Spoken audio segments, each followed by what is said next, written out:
खामोशी जो है वो इल्म की आंख है।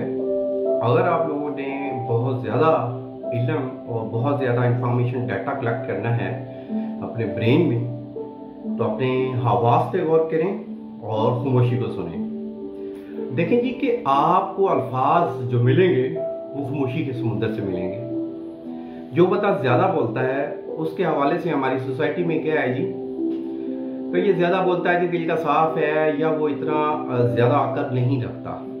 ठीक, जो कम बोलते हैं वो बहुत ज़्यादा जीनियस होते हैं। कम बोलने वाली कंट्रीज में जो है फिनलैंड है, स्विट्ज़रलैंड है, जापानीज हैं, ये लोग हैं, ये कम बोलते हैं और इन्हीं लोगों ने ही दुनिया में इंकलाब लाए हैं।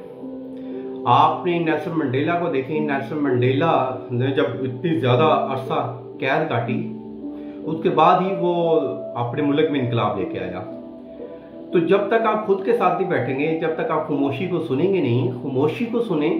खामोशी ही अल्लाह की ज़बान है, खामोशी से ही इल्म के समुंदर आपको मिलेंगे, खामोशी से ही आपको अल्फाज मिलेंगे।